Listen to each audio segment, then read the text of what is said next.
NetsBoy, so let's hear what he has to say. His name is NetsBoy, he thinks the world is all over when the Nets just can't play. What up, Net fans? NetsBoy here, bringing your latest in your Brooklyn Nets news.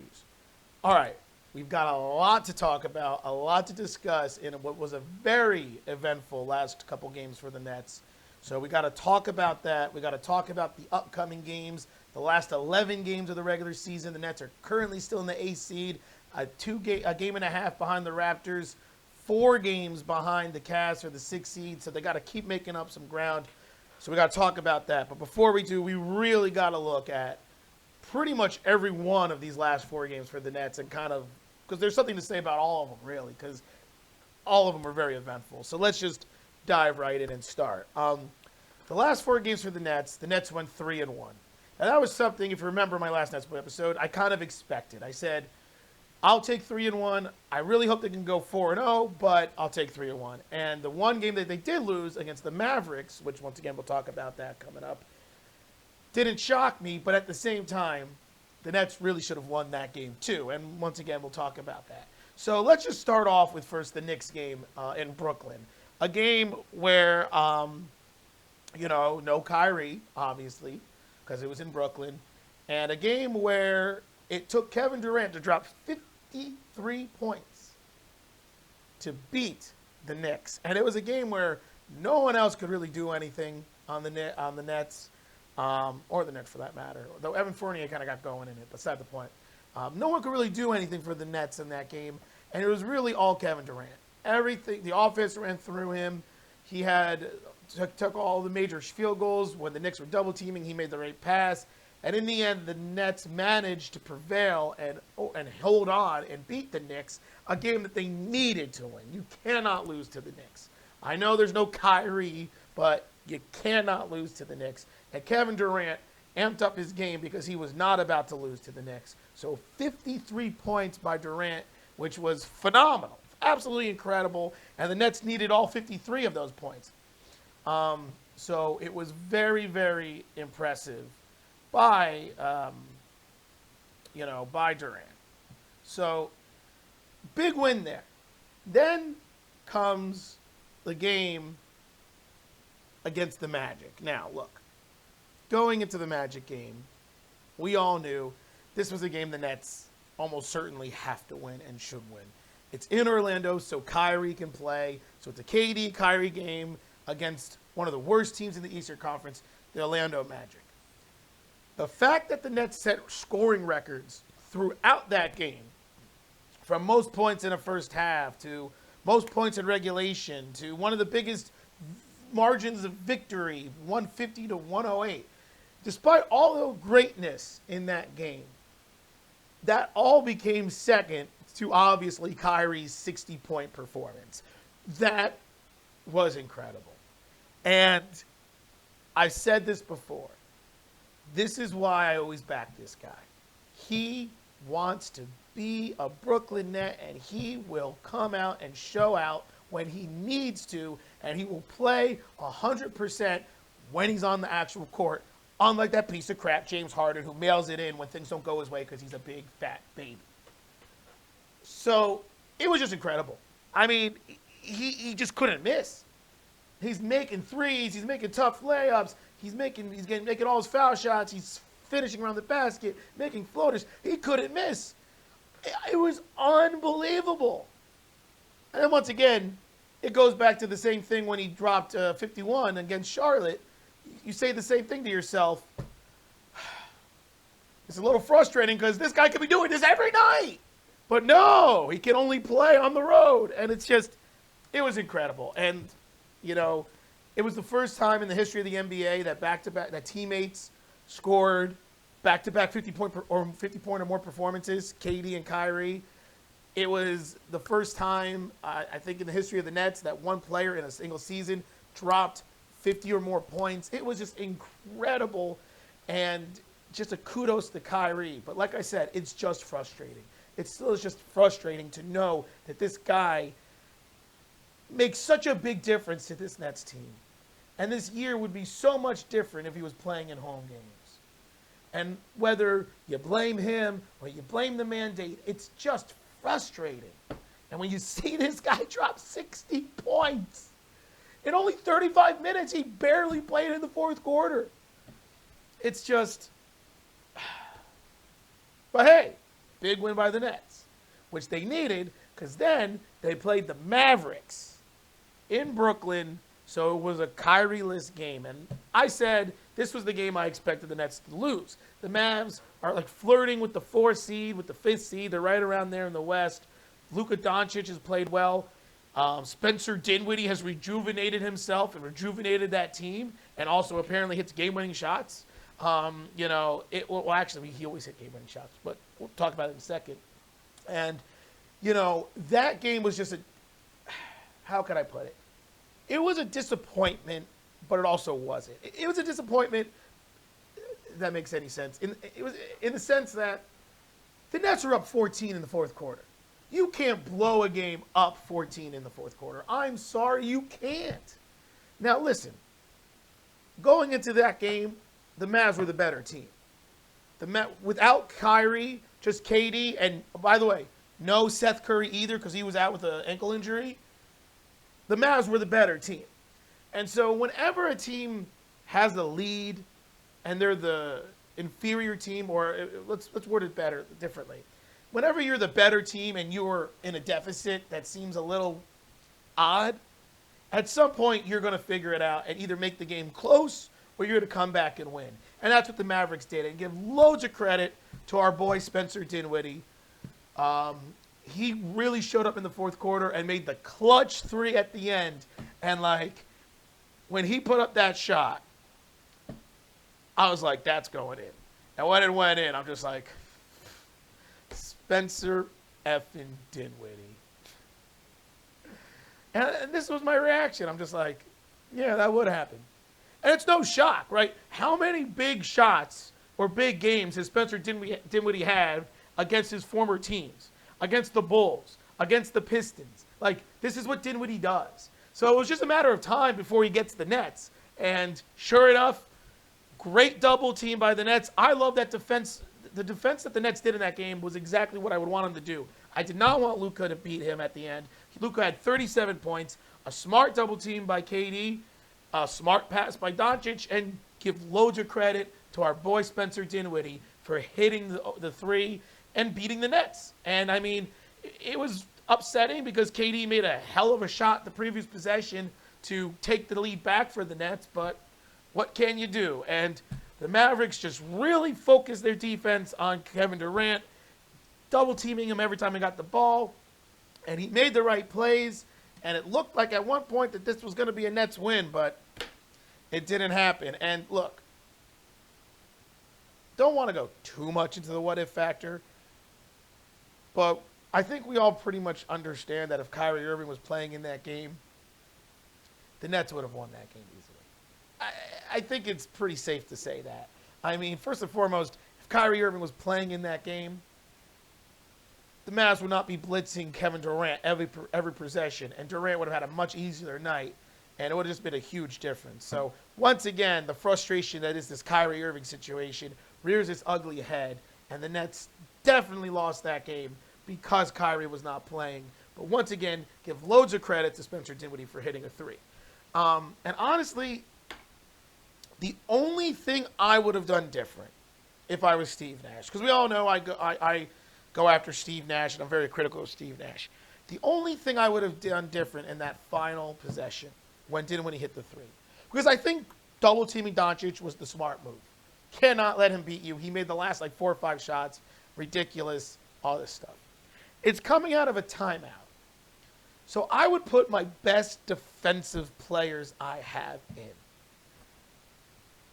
Is that really Goran Dragic? Is Goran Dragic really one of the best defensive players the Nets have? Is he really the guy you want out there to switch and contest the 6'6" Spencer Dinwiddie? Not smart, Steve. I would have put Kessler Edwards in and had him be with his length and his perimeter ability and athleticism be the guy in instead of Dinwiddie. The other 4 players, I agree 100%.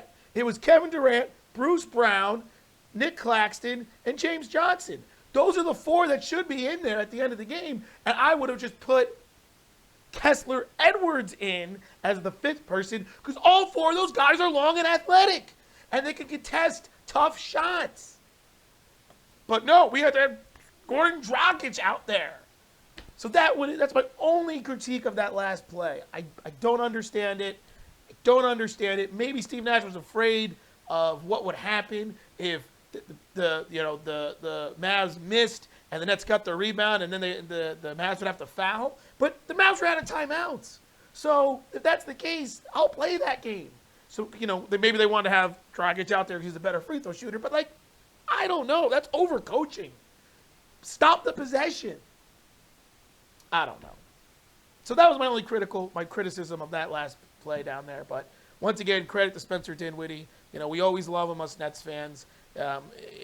If we have to lose, or Net fans, or the Nets have to lose on a buzzer beater, we like to see a player like Spencer Dinwiddie or Karis LeVert or Jarrett Allen, one of our homegrown guys, though Dinwiddie's not really homegrown, but you know what I mean. He made his name with the Nets. One of those guys doing it because those are, to us, the Brooklyn Nets. So that happened. But then the Nets almost followed that up with one of the worst losses of the year. But luckily, Seth Curry and Kevin Durant reminded them how to be good with a very dangerous game against the Trailblazers. A Trailblazers team that is in complete rebuild. Anthony Simmons, it's not Anthony Simmons, Anthony Simmons, was not playing, and he's been playing, or is it Simon? Anthony Simon or Anthony Simmons? Whatever his name is. He's playing really well for the Trailblazers since they traded C.J. McCullough and Damian Lillard's been out. Is it Simon or Simmons? Simon or Simmons? Whatever his name is. The kid, is playing very well. He wasn't even playing. There was obviously no Damian Lillard. There were just so many injuries on that Trailblazers team, and Seth Curry was back. It was just. It was just so frustrating to watch how poorly the Nets were playing defense in that game. But luckily, Kevin Durant and Seth Curry bailed them out. Seth Curry was huge in that game with 8 threes, a nice welcome back party. It just goes to show you this Nets team needs someone else to score other than Kevin Durant. Whether it's going to be Kyrie Irving, Seth Curry, or Cam Thomas, or anybody else, Patty Mills, they need someone else. LaMarcus Aldridge, who's still been out with that ankle injury or foot injury. But the Nets managed to hold on, and they managed to come back. They managed to come back and win that game, being down by as much as 18. And that was going back to what I said about the Mavs game. When you are normally the better team, even if you've played poorly and you find yourself in a deficit, you usually battle back at some point and either tie the game or make it close. And just like it happened in the Mavs game, happened in the Trailblazers game, but this time the Nets were the team that came up and managed to battle back and prevail down the stretch. But should not have been like that. But it was. But what can you do? A win's a win, and the Nets are now 37-34, like I said, in the A seed, and trying to climb. So now, let's look at the next couple games for this Nets team, because this is a key stretch for the Nets, because they have 4 really tough games coming up. Well, 2 really tough games. Let's stick with 4. Let's give credit to that Hornets game because it's in Brooklyn, so there'll be no Kyrie. So first on Monday, they got the Jazz in Brooklyn. The Utah Jazz, Donovan Mitchell and the boys. That's going to be a loss. I'm sorry. I'll be pleasantly surprised if the Nets can win that game. No Kyrie. It's in Brooklyn. That's going to have to be a loss. I'm going to chalk it up to a loss. I don't see the Nets being able to overcome that game. Then they played the Grizzlies in Memphis. The surprise of the year, Memphis Grizzlies, the 2 seed in the West. John Morant and those guys are phenomenal. But that's a Kyrie game. And I said before, When Kyrie and KD both play, they've got to win. They cannot lose. So even though that's going to be a very tough game and a scary game,